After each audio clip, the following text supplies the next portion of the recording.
My name is Donna Gonzalez. I am a jitsu, women's self-defense, and empowerment coach. I think the world is a better place when badass women are doing badass things. One of my favorite quotes is, "Well-behaved women rarely make history." I couldn't agree more. So, I'm talking to the misbehaved ones. I hope you like it. Thanks for joining me today. How are you? I'm doing good. How are you doing? I'm doing great. Thank you. So, will you tell everybody at home about yourself and what kind of work that you do? Yeah, so I am first a nutrition coach and personal trainer, and I specialize in helping busy combat athletes get in fight shape, fuel, all while not hating their lives while doing it. So that's in the nutshell, elevator pitch. I And then love you that. said, yeah, and then you want to hear a little bit about my backstory, right? Please. Oh, Okay. yes. Well, Yes. let me ask some questions first. Okay. So, that's a really niche field, which I love. Mhm. How did you decide to go into that specifically?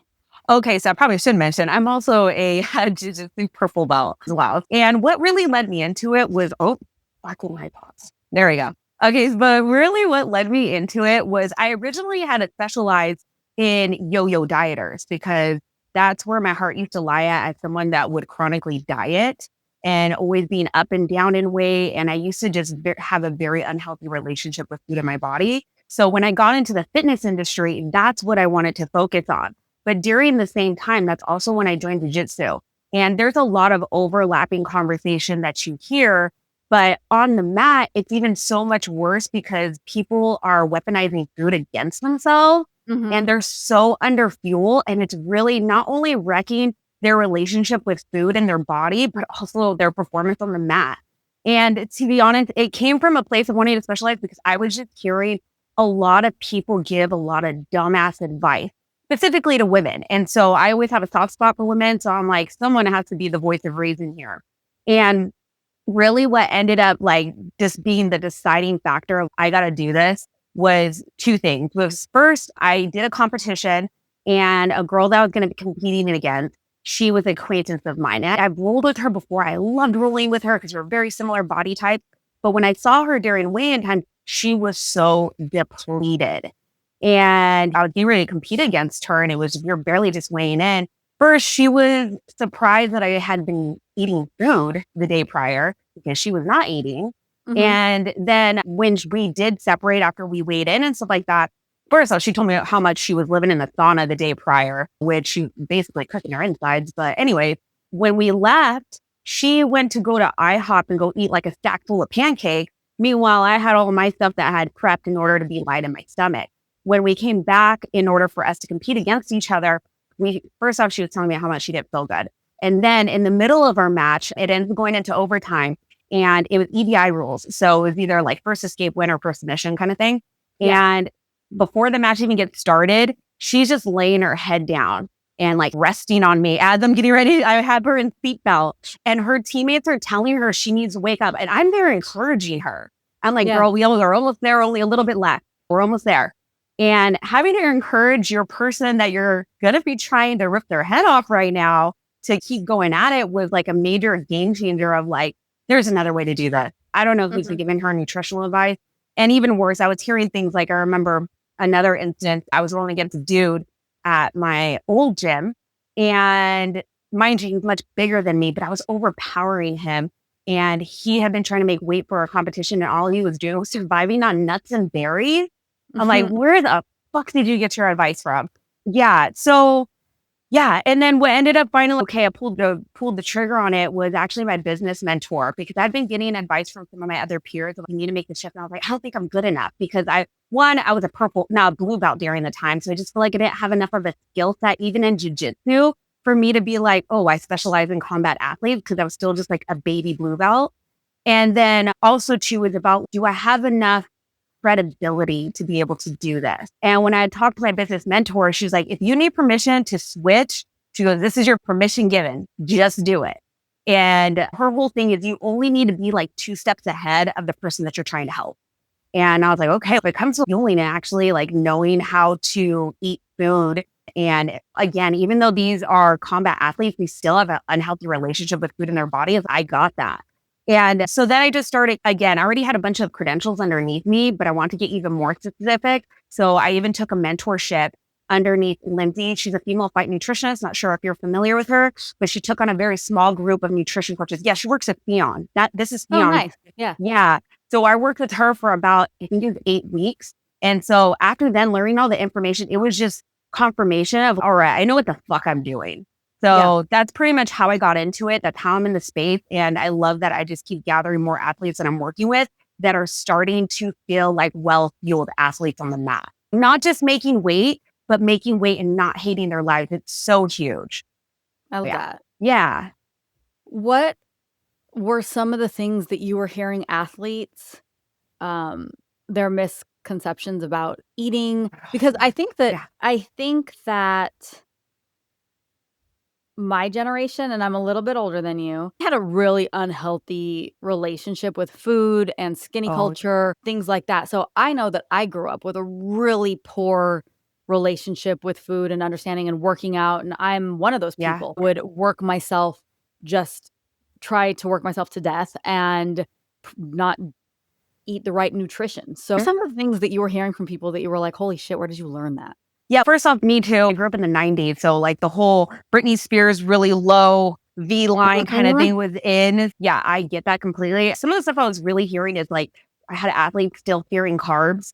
And even now, like the carnivore diet, it's so prevalent in the space because they assume that carbs are bad, which meanwhile, it's just like your body actually thrives off carbs being an athlete. It's all about learning how to use your carbs as tools. In fact, actually, it's something that I always say is it's all about learning how to use food and exercise as like tools for your like health and wellness rather than punishments for living. And yeah, so things that I commonly hear is carbs are bad. A lot of athletes just going into things. There's so many male athletes that I've worked with and talked to on nutrition that when I finally get them tracking their food, they're only eating like 1,000 calories. And these are like males. Yeah. So 1,000 calories isn't even enough for somebody my size. It's not. I'm 5'1". Yeah. And so that's also another thing too that you see around the space is that when people start switching to eating healthier, they automatically think that they have to eat a baby amount of food. And they don't understand that when you are eating a bit more nutrient dense foods, like the foods can actually be bigger portions for the most part, depending what the food is. So as far as what you're saying, I'm hearing, right? Oh, intermittent fasting, everybody loves. They think it's like the magic thing for losing weight. So carbs are bad, fasting is good. That, I don't know, there's just so much that I could probably unpack there. But it's all the stuff you hear Gen Pop talking about, like general population, because I also work in a commercial gym. So I have the same conversations with my old ladies like I do with the guys on the mat. They believe all the same shit. And what it comes down to is a lot of the similar nutritional habits you need to have. Yes, foundational, it needs to be the same. But when you're an athlete, you need to be a little bit more mindful when it comes to stuff. Oh my gosh, I'm going to throw my teammate underneath the bus when it's talking about being. Yesterday, after class, he's running out to the trash can, projectile vomiting, holding a trash can. It looked like a scene from a movie, snot coming out and everything. End up finding out from him, it's because right before he decided to eat In-N-Out and a milkshake. And it's like, and also too, you follow me, dog. Like you follow me on social media. I literally post so much stuff about pre-workout nutrition. Like what in the fuck? But yeah. So it's just, I don't know. It's a lot of just that people just being very miseducated or being lazy when it comes to their nutrition. How did you get into, would you call yourself a personal trainer? What's the title? I'm a certified personal trainer. I'm also a certified, I guess the correct term for me is I'm also a certified sports nutrition coach now. That's another certification I got. I got a bunch of certifications. So I got food behavior stuff underneath me. I got like general certified nutrition consultant, personal trainer. I'm a strength and conditioning coach, like all those different, I just started gathering up credentials like they were the fucking infinity rings and shit. I probably should have just gone to university because by this time how much money I've invested. But it's just, it is what it is. So yeah, I am considered a personal trainer, but I work with Gen Pop mostly in the gym setting. Why did you get into that? What made you decide that this was my path? Well, actually, because it came from my mess. So it's the whole I made my message kind of thing. Because I'm it's not even like I don't know, it's a story that all us women really have, which is that I've been dieting, trying to be a less a smaller version of myself for so long. And I started my first diet when I was like 9 years old. That's how young I was. I know it's pretty crazy, but it's also not unheard of. And when I hit probably, I think I was around like 20 or something like that, I decided what's a great way to get in shape for me to sign up for a bikini competition, which was nothing against people that compete. I just came into it already very physically and mentally unhealthy because at that point I already had lost my period from exercising so heavily. And yes, I had lost a good amount of weight. I've always been like the chubby one of the friend group, but my weight's always gone up and down. Yeah. And and I was on this journey. I failed doing my bikini preps twice because of my health. I started getting heart palpitation every single time I would go to sleep. Like it felt like all of a sudden someone would hit my chest and I'd immediately wake up.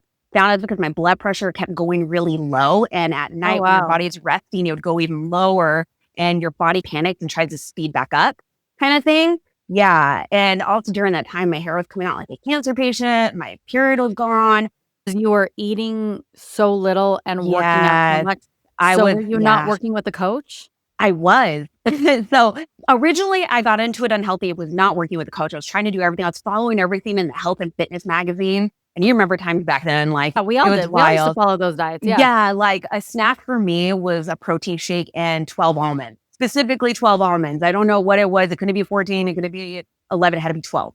And I didn't understand the concept of stuff. And so when I started working with a coach of mine, she's very bro science, nothing against her. And she was not equipped to handle me because I was having all these fucking issues. So I tapped out of it during that time. I ended up getting, hearing it was a YouTube video from Loera, which not sure familiar with him. He's a natural bodybuilding coach, very science heavy, that was talking about macros and metabolic adaptation and reverse dieting and all this kind of stuff. So I went with one of his coaches and they were the person that really introduced me to macro tracking. And that's when I started really realizing like, oh, I've been like severely under eating. And so I worked with them. They reverse dieted me, which reverse dieting means that's where they're slowly adding in calories and reducing some exercise output in order for you to recover your metabolism, but also to put on muscle. But I wasn't enough in along of a recovery phase enough because then I tried to jump into a competition prep with them. And it was the same bullshit of like my body essentially revolting against me. And at that point, I went from being, I think 158 all the way down to 114. And yeah, in a matter of months, it took a long time because my body, it seemed like every single pound was a fight. I was at that point where I felt like if I smelled a cookie, I would immediately gain weight.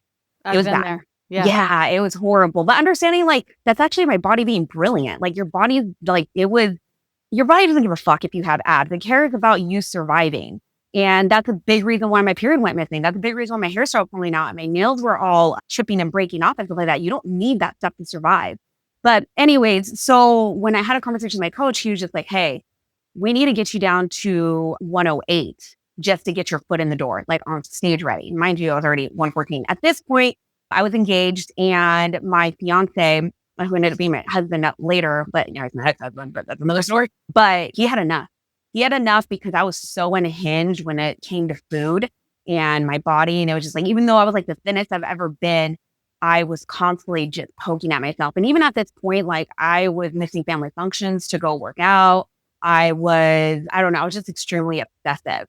And so when I told him about me getting lower weight, my ex-husband basically said that he was done. He was calling off our wedding.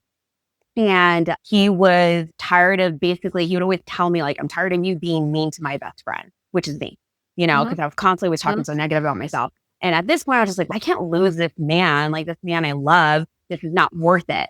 And honestly, him almost leaving me was the catalyst for me starting to work on my shit, which my body, my outside was not the issue with everything going on internal. Yeah. And that's when I end up having this epiphany of I'm not going to get to where I want to be physically until I get to where I need to be mentally. And I realized at this point, like hating yourself to a better body obviously doesn't fucking work. So let's try the opposite. And that's when I ended up, first I went to this clinical nutritionist who was this like badass Russian lady. And she evaluates your blood work. And even though my blood work kept always coming out normal to everybody, she went based off of my symptoms. Because at this point, I was 2.5 years without a period. And I already had regained a whole bunch of weight. Because again, my weight was just up and down. And at this point, 2.5 years without your period? Yeah. I mean, it was great because I could always wear white. How old were you? Oh shit. I think I was around, 22, 23 at the point. Yeah. And really what it just comes down to, and the thing about it is when and I would always encounter this when I go to the doctor. When I was really lean, they'd be like, it's just because you're active. And then when I would regain weight and be majorly overweight, they would be like, because you're overweight. I'm like, what the fuck is it? And at this point, when is your body going to have a period? Yeah, yeah. And even looking back on it now, it was just a really hard time. You feel like you're a prisoner in your own body. It's not cooperating. And especially when you're for lack of better words, a fat fit person, you are going to the gym, you watch your meal very precisely. And to like hear that, oh, you're just not trying hard enough. Even like one doctor said when I was talking to him about me not being able to lose weight, I was in the gym for an hour, you're probably gonna have to be here for 2. I'm like, I'm already pushing to my limit. And it was, I relate to everything you're saying so much. I spent my entire life basically in the exact same place that you're talking about. I was the fat fit, the chubby fit girl. And I think that honestly, most of it could have been attributed to cortisol and like my mental state, everything going on, like stress wise. It certainly wasn't how hard I was working in the gym. And it certainly wasn't me, like what I was eating. My friends have always teased me about how I ate. So I think that this is probably, I can't imagine how many other women are probably like, it's not just you and me. There's no way it's just you and me. You know what I mean? Yeah, a lot of people don't realize, because even when I would go off my diet, to me, a dessert was still eating like strawberries. Like, and people don't understand its metabolism. Yes, other hormones are involved, the cortisol, all that kind of stuff.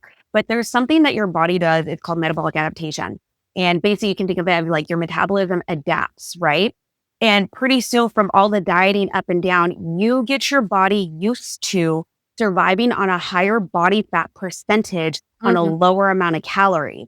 So that means when you decide to go into a dieting phase again, you have to diet even harder, exercise even more in order to produce that deficit effect. So you can put your numbers all into MyFitnessPal or calculator, and it will spit out a number that says, this should be your deficit. And you're like, I'm not even eating enough to fuel my BMR, which is your basal metabolic rate. That's how many calories just to burn, just to exist. If you're to lay in your bed and not moving.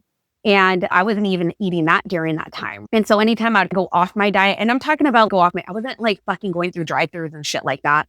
I was still eating quote unquote clean food. And it would come back up. And honestly, the fix of it was I had to take off dieting for a long period of that. The lady I went to help me get my period back, she put me on a couple little thyroid glandulars because she went based off of my symptoms, not my blood work.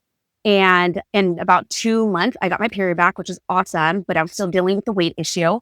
But really what ended up saving me was honestly me looking at my macros and realizing, okay, I'm still under eating for how much I'm doing.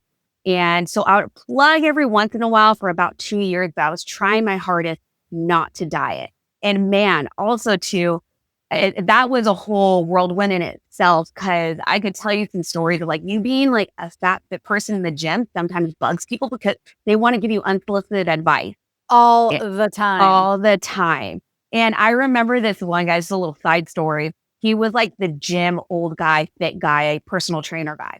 And I was working, I was doing lap pull downs. I was really lifting some heavy weight because during that time, even though I was fluffy, I was actually having fun in the gym again because now I was getting calories in and I was like, my strength was going up and I felt good.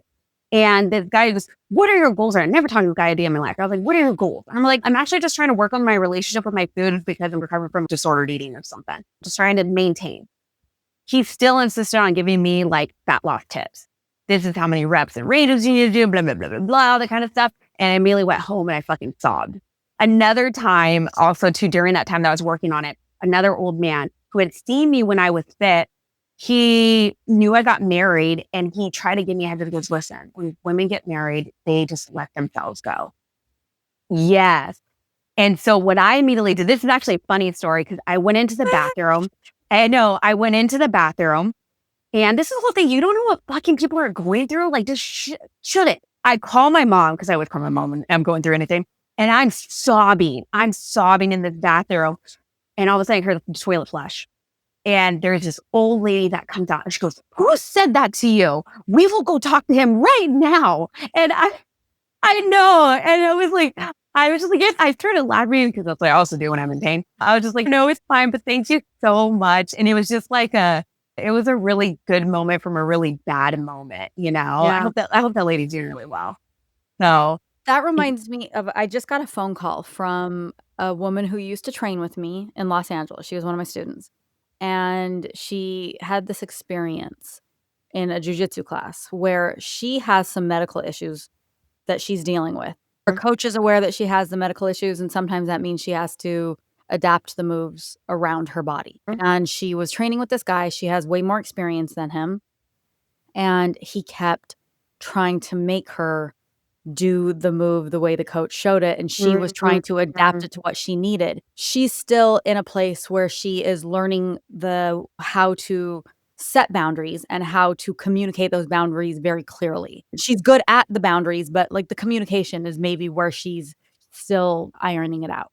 yeah, And she kept telling him, like, "I'm not doing that, I'm gonna do it this way," and he kept saying, "Just try it this way, we'll just try it this way," and she would say, "I'm not gonna do that, like, I have whatever," and he just wasn't hearing what she was saying, and she called me and she was like, "What do you think?" Oh, and then it turned into this whole thing. Finally, she had to, like, get what the guy read as aggressive. She kind of yeah, came to her limit where she was like, "Leave me alone." And the yeah, guy was like, "Gee, sorry, I was just trying to help you." And then he went to the coach, and the coach came to her, and the coach was like, "Hey, you have more experience." Like, he was just trying to help, blah, blah, blah. And she was like, "Well, that's not what like, you're misreading what happened." And, like, what I'm hearing from the story you just told me, and when she called me and she was like, "What do you think?" I think that if I, as a coach, could do anything, and part of my mission in the work that I do is to help women find their voice in moments like this. Like, if yeah, we could go to that young Vanessa, say, "Yeah, you don't owe him an explanation, but sometimes giving people just enough information in your boundaries and giving it to them in a filter that they can understand will make the situation a little bit yeah, easier to exist in for everybody." Nobody likes yeah, to be mansplained. Nobody likes to be told what to do. However, it's gonna keep happening. So, if there's a situation where we're like, "Hey, here's my boundary. I understand that you're trying to help me. I understand that I'm doing it differently than you would like me to, yeah, but there's a reason why I'm doing it this way, and I acknowledge that there's a different way that you want me to do it, but I'm doing it this way." yeah, And I think those are moments where young women specifically, because little mhm, girls are raised to be polite and raised not to make other people uncomfortable at our own expense. yeah, And mhm, I've been coaching for 12, 11 years now, 10 years-ish. mhm, That is the biggest thing, like, even teaching people how to fight, teaching people how yeah, to defend themselves, about fitness and their, bodies and everything.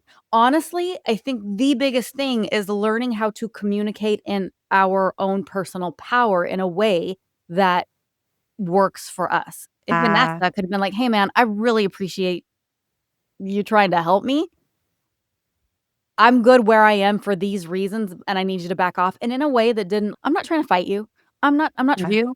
I'm not trying to change the energy. We could still be homies. Walk past me and get me super happy that we're all here in the gym space sharing with each other. mhm, Not that you owe that man anything, not that young Vanessa owed that man anything, but yeah, I don't know. I think that learning how to communicate better in a way that like just works for everybody just makes things easier and yeah. easier to maneuver through life. I definitely younger Vanessa was definitely very insecure. She didn't speak up for herself. Mhm. I'm way better about it now because now I Yeah. probably would have responded. I was like, "Yeah, I know I put on some weight. I just came off meth." And like, And that's perfectly fine too. I'm not always sunshine and rainbows. When I'm in no, my good place, you know what I mean? That's when I'm like, "Let's use good yeah, communication." But for sure, there have been moments where I've been like, "Why don't you smile? Why don't you fuck off?" yeah, But yeah. No, but definitely, I really wish I thank younger Vanessa to get a little therapy talk or whatever. I think young Mhm. Vanessa for everything that she's done. I understand how insecure she was, and that's been a way of trying to live my life now, becoming a version of myself that I know Yeah, younger Vanessa needed. totally. And speaking up is part of that, taking up space, and honestly, being controversial when you need to be. And that's also something else that I'm really working on now. Not everyone's going to agree with what I said or agree with like how I operate. And it's just that's not for them to be okay with. It's okay for me to be okay with myself. And But the yeah, people who want to follow you and the people who are going to get what they need from you exactly. will, and that's Yes. why being authentic to ourselves is the most It's important. Like, huge. I'm not going to Yeah. be everybody's jujitsu coach, but the people Oh, who can be their jujitsu coach and the yeah. people who need the type of leadership and coaching that I offer, Yeah. they'll come find me. They will be attracted to me. They will follow me. And if I'm not for Mhm. them, then cool. And that's actually of how I've been operating in my business. Cause I know your original question was like, how did I get into all this kind of stuff? Yeah. Which it's a whole thing with, oh, now I will link it back to this. But yeah, so after I came out of me having issues with my body and stuff, I knew even during that time, I gave myself permission to focus on other things in my life besides just what I look like. And that's when I started getting myself in school and studying and gathering my credentials and stuff. Because I knew I wanted to be in the nutritional space. Mm-hmm. And at that point, I was waiting till I looked a certain way until I decided to present myself as being a nutrition professional. But instead, I decided to I switch it get that. around. Yeah. And Oh, go into yeah. that, please. Yeah, that's what I was like, because I wanted to make my message. And I was really making it like that. Fitness comes in all different sizes. And I knew that I was checking off the boxes and everything that I needed to do. And so I gathered my credentials. And then also during that time, that's when 2020 hit. Everything went to hell and a fucking dumpster fire. During that time, that's when my ex-husband said deuces to me. And he left me. And it was the best blessing I ever could have had. And it was after that, I just hit the ground running because now my ball and chain was gone. He took off. And I'll give a funny story because what basically ended up happening was my ex-husband was cheating on me for about 2 years. And so I was still working at a popular supplement store. And one of the guys I know from the gym popped in and he'd asked me how I was. He'd asked me how my ex-husband was. I was like, I don't know. He's probably balls deep in a girl somewhere. Mind you, I never even talked to him really. And he was hearing this from me. But then he started talking to me a little bit more and he started learning about all my credentials and everything that I had. And he took it upon himself to go talk to my boss now about me. And Oh, then the next time I went into the gym, my now boss now gave me an interview on the spot and I like got the job. And this is me being fat. And I know I'm going to use that word a lot because I was now the one that everybody always says, like the fat personal trainer. And mind you, when I'm saying fat, I was chubby, but whatever. It just compared to all the other people working there. I had a bodybuilder I was working with. I had other people that are very lean and I just came in like a potato kind of thing. But that's where I started learning that it's more so how you present yourself to your clients. You know what I mean? I ended up very quickly turning into top selling trainer there. And I had great client retention. And clients would tell me things like, I chose you for your body type because your body type was very attainable versus going with the bodybuilder chick and stuff like that. And I would give them hard workouts and stuff. And yeah, I did meet some adversity during that time with people judging me for being on the thicker side. But during that time, I was doing very well. And yeah. And then later on, during the same time I got into jiu-jitsu and stuff like that and started still working with my own nutrition coach. And we started like cutting down later for like competitions and stuff like that. And my body was responsive. And this is a big thing that I want everybody to know. If you give your body enough time in a recovery phase, if you do have a yo-yo dieting history, it gives your body a chance. You have to teach your body how to learn how to trust you again. And now when I went into a cutting phase with my nutrition coach, my weight just started coming off effortlessly. But you know what I mean? My body felt safe enough to do so versus everything being an uphill battle. Now, going back to, I think what I was relating it to, you're not going to be everybody's cup of tea. My business coach during the time, because she was helping me with my nutrition business that I do, she was saying, if you're talking to everybody, you're talking to nobody. Oh, interesting. I like that. Yeah. And that was a big thing that I was nervous about coming out onto social media about. It's because I am a fucking weirdo. Like I'm weird. I don't know if the word quirky. Someone's described me as like a squirrel on cocaine, and that's pretty accurate on how I am. I thought for sure I'm not going to get people if I'm like my real self. But very quickly, it ended up turning into something completely different. And the way that I operated, especially post-divorce, was like, fuck, if you don't like how I am now, I'm going to be as weird as fucking possible to weed people out. Yeah. To weed people out in order to get my ideal everything, my ideal date, like if I'm dating or whatever, or my ideal client, because I wanted to definitely vibe together. And it's actually worked out in my benefit. And even totally. And that's how I just try to move through life. Now, I do believe that being a skilled coach, you learn how to deliver information slightly different to that person, but you never lose your authenticity. And you probably have seen that as I think that's what I'm weird too. But I think very authentic people are weird. Yeah. And as soon as you lean in and own your weirdness and you're like, yeah, I'm just going to be my little weird self and present it to everybody, those who love you will. I Yeah. get that. I talk about that all the time in what I do. You walk into a fight gym, and I'm sure everybody has whatever that's going to look like in their head. And it's probably like a lot Yeah. of the guys that I work with, and they walk in and Taylor Swift's on and the little Yeah. the little lady, the little tiny short lady in pink leggings and the rash guard and who's like Yeah. hopping around, dancing around the mats. Oh, she's going to teach me how to fight. Yep. Yep. Yeah.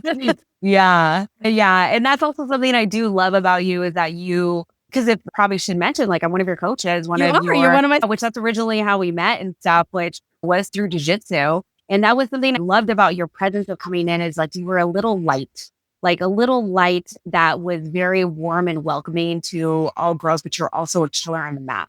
You display that kind of, I don't know what the word is, but like, I guess you could probably say fucking feminine badass. Yeah. And another person that displays that is Paige from Yes. And like someone that can be so warm and feminine and welcoming, but also will take your fucking arm home if they're competing against you and stuff. But yeah, it's definitely very inspiring. So I will say that. Thank you. Thank you for being you. That's a big thing. you. And thank you for being you. And I love the weirdness. And the weirdness, I think, is what makes you special and will attract people. I think that the more people who own their weirdness and they're like, yep, I'm a dork for this. I love a good dork, right? Yeah. Yeah. Love anybody who is enthusiastic enough to be like, here's my little weird thing. Let me tell you every fact of my little weird thing that I'm absolutely obsessed with. And you watch their face light up.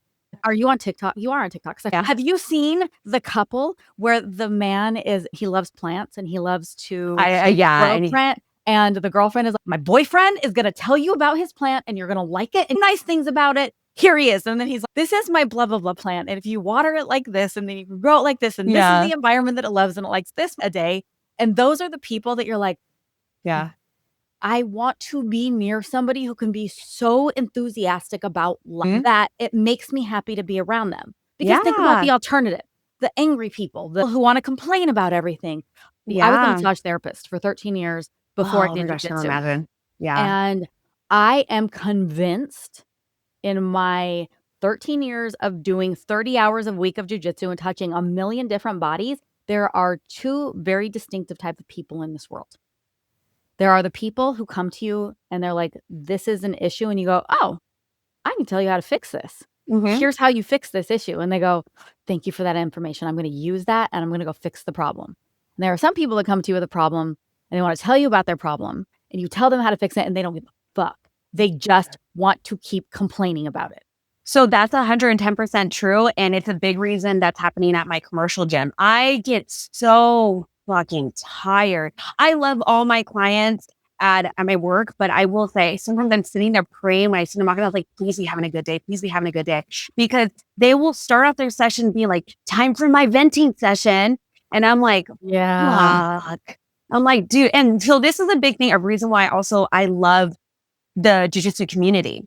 I hardly ever meet bad pieces of shit in jiu-jitsu. Like, that's a thing. I will be honest. Because because we go to a place, we simulate fake murder on each other. And one, exercise makes you a happier person, but two, getting out that like feelings of aggression and stuff like that. You're there trying to choke like the divorced dad or the cop or something like that. And then you're laughing and then all the jiu-jitsu people are weird as fuck.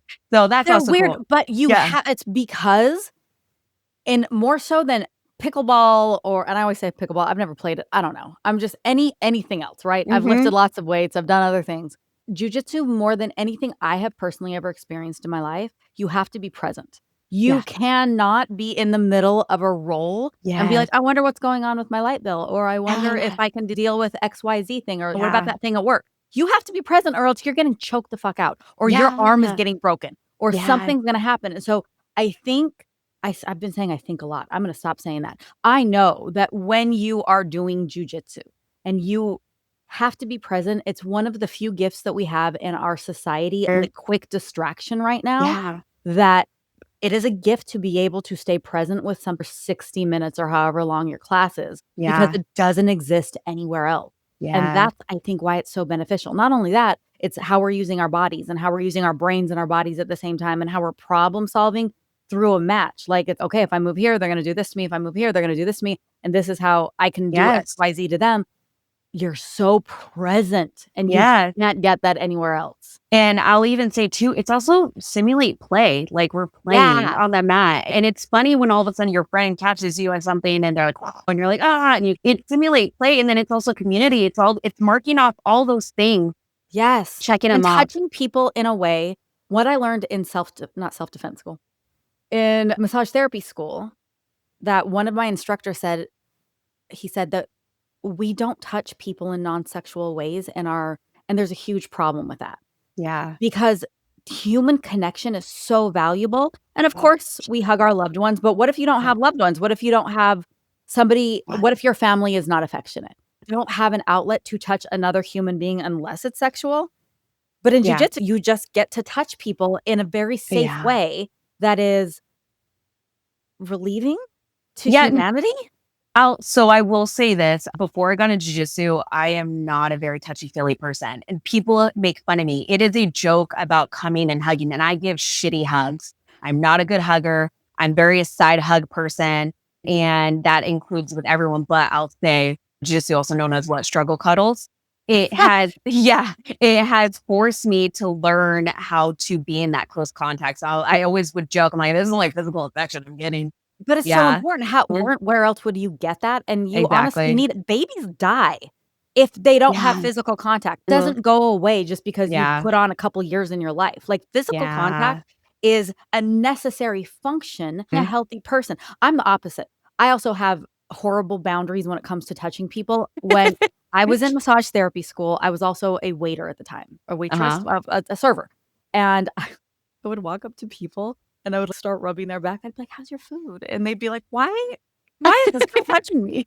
And it didn't, like, at that time, because you would walk into massage therapy school and you'd be having a conversation, what did you study last night? Or blah, blah, blah, blah, blah. And somebody would just start touching your arm and massaging your arm in the middle of a conversation. That happens in jiu-jitsu too. How often do you walk in your gym and you're having a conversation with somebody and all of a sudden you're in an underhook, or they're in an arm drag, or they're wrist grabbing you? And my students and I, if I'm having a conversation with you, I'm touching you, and we're just, "Oh, so you're gonna go, where are you going this weekend? You're gonna go see your parents?" And like the whole time we're like hand fighting. Yeah, actually, I'll share a way that I'm working on it. And plus too, what I do. I help out with the kids class. I'm also the women's coach over there at my gym. Okay. But in kids class, there is this girl that also, first of all, I want to preface, I do not like kids. I fucking hate kids. But helping out the kids class has helped me tolerate kids. And there's a few gems that they really help, because kids are also, they love hugs and stuff like that. So there's this girl, she's like 9, and she comes up to me, she calls me Miss Vanessa, or Coach Vanessa. And she goes, "Can I have a hug?" And the first time she did it, I was like, okay. And she squeezed me. She squeezed me so hard. And I was just like, woo. And now it's like that. She's done them a couple of times, even when we're rolling. She goes, "I'm going to hug you." It's almost, I look forward to them. I look forward to that little girl's hugs. It's definitely, it's helped so much. I'm like, I don't know what this little girl's doing to me, but she's healing something inside me. So yeah, that physical touch, it's so important. It's huge. Yeah. And I don't think people realize that. Yeah, it's huge. It's huge. And it's a skill that can be learned. So for those that are not physically affectionate, it's a skill that can be learned, because it's actually caused issues that I've had in past relationships, or even like with my former in-laws and stuff like that, because they were huggers, a whole family. And they're just like, "Just give me a good hug." People get frustrated with me, but I'm better at hugging now. Yeah. What else has teaching kids class taught you? I learned so much from teaching the kids. I was going to say, I was going to say that more people should swallow, but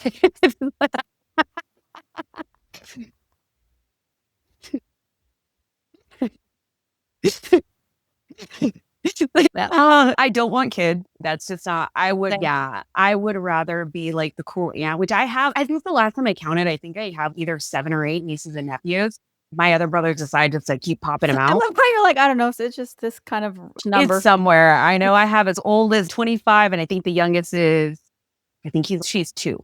So they're all spanned around. But as far as other things that I've learned from kids class, man, some of these kids have taught me a lot of, I don't know. I could name a whole bunch. There's this other kid that I'm in class with that his parents have raised him so, and he gets bopped. Like he gets hurt and he'll look at me and he'll be like, I need to take a second. And I'm like, okay. And then he'll go to the bathroom. He cries out. Mind you, this kid's, I don't know, 6 or 7. He'll come back and goes, it's okay. It's jujitsu. We're going to get hurt. I'm like, wow. Like this kid's emotional intelligence is huge. Yeah. When you see kids, you're like, man, how do you understand that? Yeah. And it's like definitely comes from parenting. It definitely comes from parenting and the parents opening up space. Some of these kids are tough. There's this kid probably weighed, I don't know, maybe 50 pounds soaking wet. And he was going to get another kid. The kid like hip tossed them. Kid's head bounced off the mat. And we both looked at each other, oh, fuck. And this kid was just like, and just pops right back up. So kids can be extremely resilient. Oh, yeah. So resilient. And I've seen it where we've gotten a new kid in and when they first came to us, they were very reserved to all of a sudden it pulling out their confidence. And then us hearing stories about how these kids are now sticking up for other people at school. Because a lot of the kids are brought to us because their parents want them to learn self-defense because the kids are getting bullied in school. And so I really give it to them for that. But yeah, I don't know. I've learned a lot from the kids. And even also to learning about myself to be more tolerant. You know, because before it was like if a kid were crying around me, I'm like, no, let's remove ourselves and stuff. And now learning how to tolerate that kind of behavior and learn that these are just little humans just doing life for the first time, like all of us. But yeah. But let me ask you as far as, because I know you've been teaching this women's class or the women's program.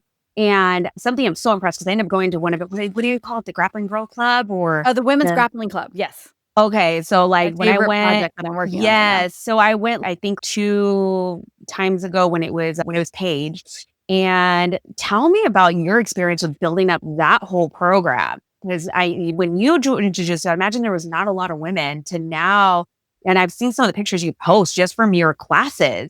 And I've rolled with some of these girls. I remember there's another girl, I think her name was Vanessa as well. She's a brown belt. She is. And she was, and of course, I always make note because you're Vanessa, I'm Vanessa. And she was just like moving me. I think she fucking hip tossed me. She did something. I was like, this girl. And it's so funny. When I get my ass kicked by a girl, I'm like, fuck yeah. And that was cool. Oh my God. Yes. Especially when you go against another girl that is being aggressive. Because also something I got from you from one of your seminars that I take with me everywhere. And in fact, I shared it with my coach and he had said it a couple of times in his like after class speeches is it's not your decision to decide when the submission is over. It's your partner's decision kind of thing. The person who's getting tapped out. Yes. And that is something that I've taken with me everywhere because you probably have experienced this like female, some of us, I know I was the first, I'll admit it myself, have a hard time being aggressive on the mat. It's something we have to tap into. So anytime I can come across a female that is actually being aggressive with me, I'm like, fuck yeah, let's go. And so tell me about your experience with you, one, building up your program, but also two, how do you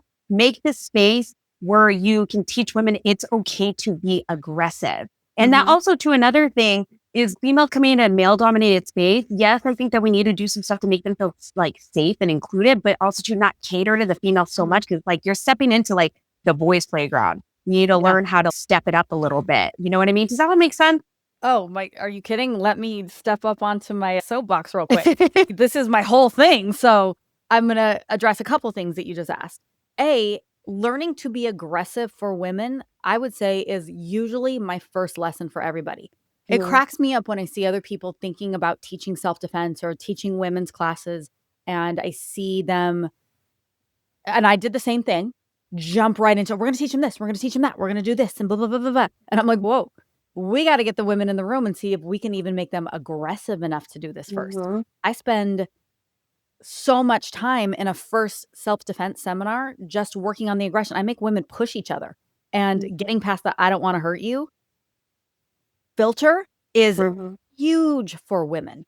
And by the way, it goes in layers and it never goes away. I have the privilege that I get to train with a lot of professional MMA fighters right now just because in San Diego, there's so many of them in Chula Vista. They come in and train with us. I've been training with Jessica Penne recently. She beats the fuck out of me and it's amazing.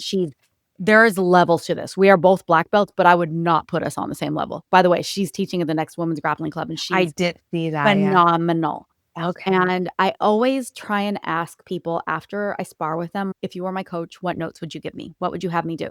Where would you coach me? And she was like, "You're really polite." And the funny thing is, I always think that I'm very ask my Vanessa, the one that you just mentioned. Oh, Donna's mean when she rolls. I am a mean roll because I'm so little and I have to cross face people. And Jessica was like, "You're too polite when you roll." And I was like, "Whoa, okay." So the aggression thing for women is usually our first lesson. And yes, you are walking into a male dominated space, but there are two types of women that walk into a fight gym. There's you and me. You'll walk into a fight gym and, "Hey, you want to fight men?" And you're like, "Yeah, I'll do that Yeah. shit." Yeah. We're not the demographic for the women's class. Show up and help other women. And when women like you and I show up and help other women, like that's our function in the gym. But the women who are like, "I don't want to hurt anybody." And I've taught thousands of women over the years. And even when we're talking about sexual assault and assault in general and protecting other people, the whole "I don't want to hurt anybody" is one of those things that has been ingrained in women that I just wish I could dig out with a spoon. So the reason why women's classes and women's self-defense seminars are important and a good gateway into sparring with men is because it's a buffer zone. It's a buffer zone for the women who are not like you and me. It's a buffer zone for the women who, instead of walking into a fight gym and going, "That smell, I'm okay with it." Fighting men, having their sweat drop in my mouth, I'm okay with it. Whose hair is this in my mouth? I don't know, but I'm going to keep going. You know what I mean? It's the buffer zone. "Oh, please come to my women's class. It's going to be light and airy. We're going to make jokes. We're going to giggle. We're going to laugh. I'm going to put on some Beyonce and it's going to feel like girl power. You're going to be with other women who smell good, who don't sweat like the dudes. And then I am going to lead you through that buffer zone to get to the place where you can spar with the sweaty, smelly men."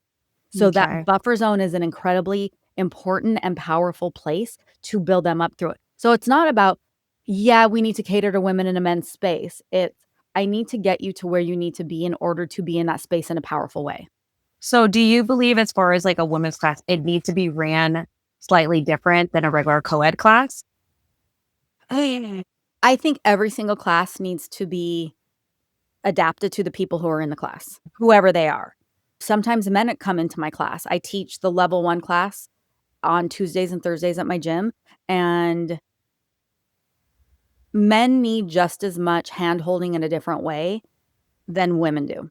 Yeah. And a good coach is going to be able to adapt their coaching. So I would say with men, it's usually in a very healthy way breaking down their ego.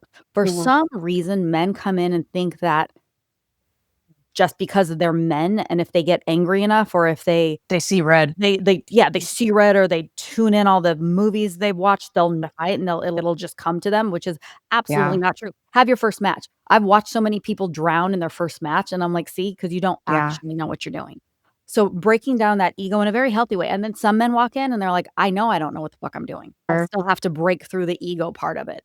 And then women, it's bringing up their aggression levels to a point where they can effectively spar against men. Every single person that walks into the gym needs personalized coaching. So I think that is, I'm going to stop saying that. A good coach will train themselves, get the proper training themselves, hopefully get enough experience to learn how to coach every person in an individual way. Okay. Did I answer your question? Sometimes you did. It's a weird thing of happening in my gym because my women's program is still very much in its infancy. We only have a couple of girls and stuff like that.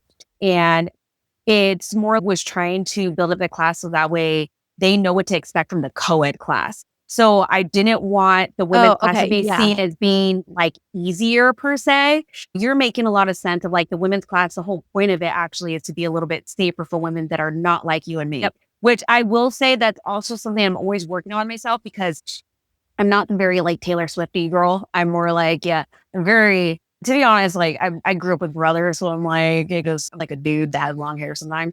And I have to remind, I get that. I do. I have to remind myself it's okay for me to be a girl. It's something I constantly have to check myself on. But yeah. And so learning how to try to make that space a little bit more of a welcoming space for females that they will come back. Because I know every time one walks in the gym, and I was always like this, even when I was at my original gym, like a girl would come in and I'm like, please smack. It would be nice to roll totally. with. Yeah. Yeah. Okay. So to get back, why did I build the women's grappling clubs? Couple things.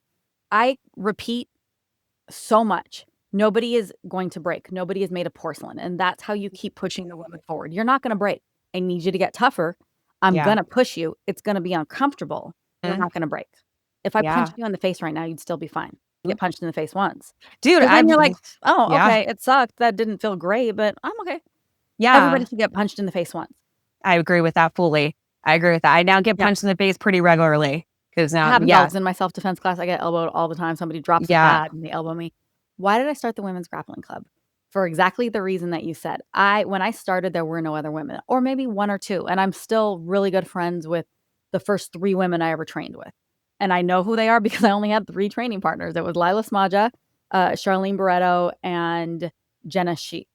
And Lila is a black belt in 10th Planet right now. Charlene is a black belt under Cobrinha, and Jenna is a purple belt under Barrett. Barrett was her last name. Barrett. Yoshida? Yeah.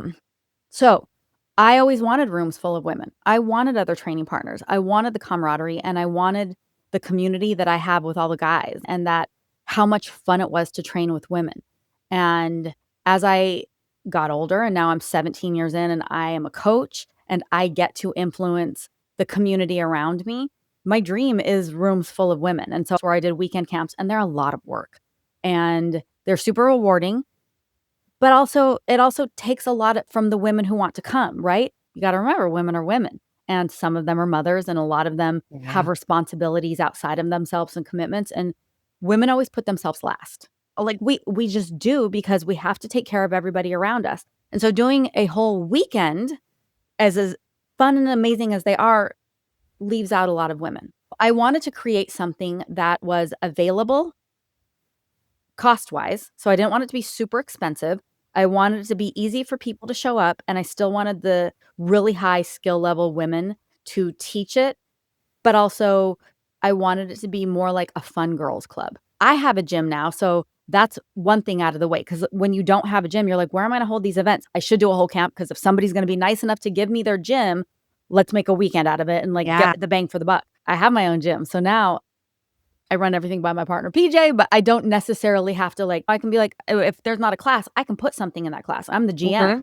I was like, I'm going to start a club, and I'm going to bring in different women. So it's not going to be just a 10th Planet thing, even though Planet Girls, everybody knows I'm committed to 10th Planet. Love the community of women in San Diego outside of 10th Planet, and I didn't want to exclude them. So I was like, I'm just going to have a jiu-jitsu club. Every other month, I'm going to bring women together. I'll ask a black belt friend of mine to come and teach a masterclass. It's not a seminar.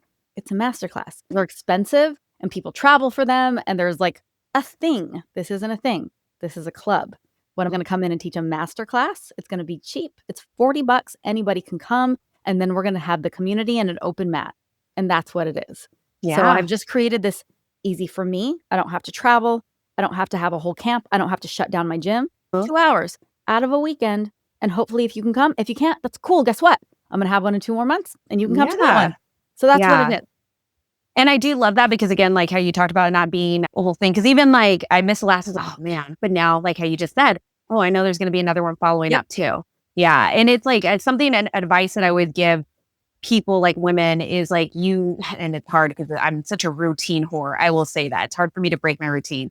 But it's so important to do that, because women are far and few in between in the community, and making an effort to go to women-based events like this, just to get around other chicks that are into the same stuff, and rolling around with female body types.